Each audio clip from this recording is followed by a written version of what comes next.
समस्त विश्व एक परिवार। पश्चिम के प्रति बाबा जी की अभिरुचि प्रकरण को आगे बढ़ाते हुए मैं तो तत्क्षण आध्यात्मिक आशीर्वाद की लहरों में हिलोरे लेने लगा। अचानक स्वामी पद पर अपनी उन्नति हुई देखकर मैं मुस्कुराया और इस तरह मुझे महान सम्मान प्रदान करने वाले उस नरदेहधारी महान और देवता सदृश आत्मा के चरणों में मैंने प्रणाम किया। बाबा जी ने, क्योंकि वे सचमुच बाबा जी ही थे, मुझे उस वृक्ष के नीचे अपने पास बैठने का संकेत दिया।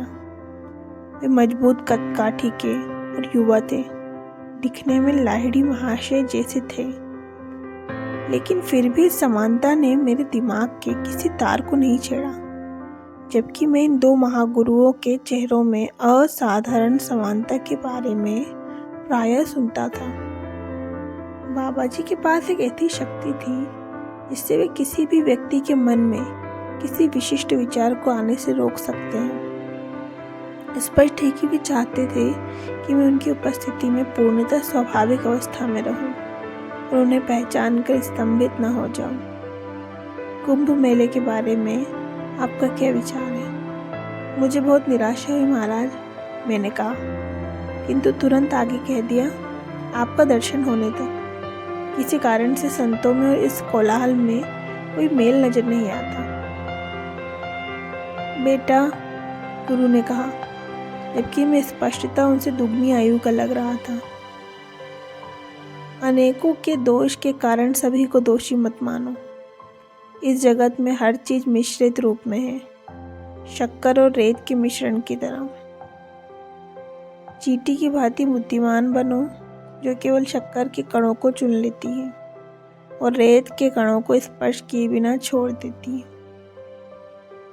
इस मेले में अनेक साधु अभी भी माया में भटक रहे हैं, फिर भी कुछ ईश्वर साक्षात्कारी संतों ने इसे पावन किया हुआ है। इस परम गुरु के स्वयं दर्शन के कारण मैं उनकी इस बात में तुरंत सहमत हो गया।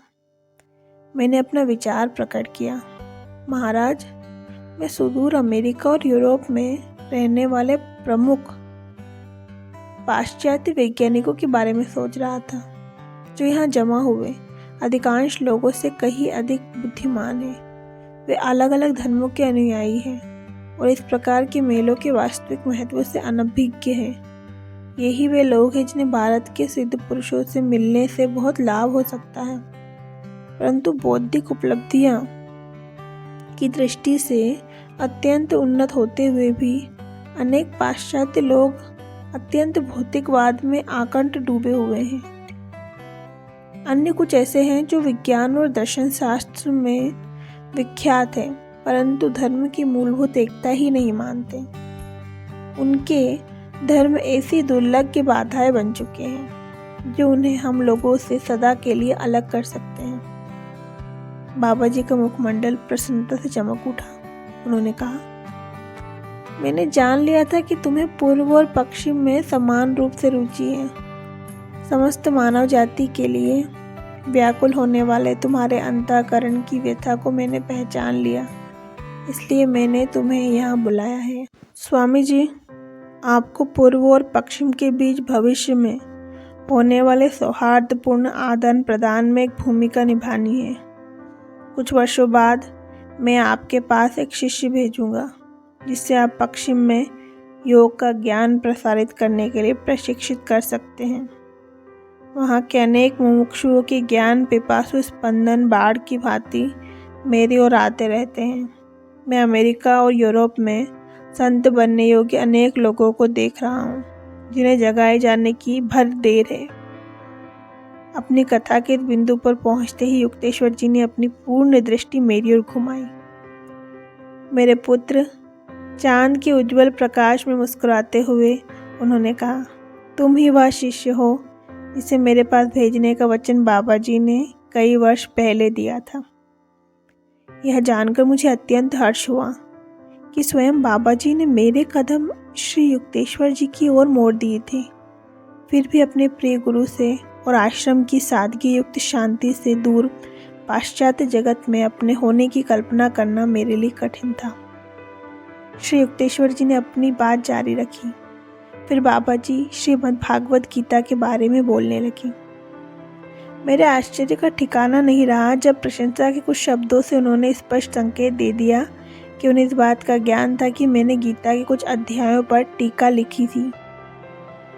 मेरी आपसे विनती है स्वामी जी कि आप और एक काम को हाथ में ले लें।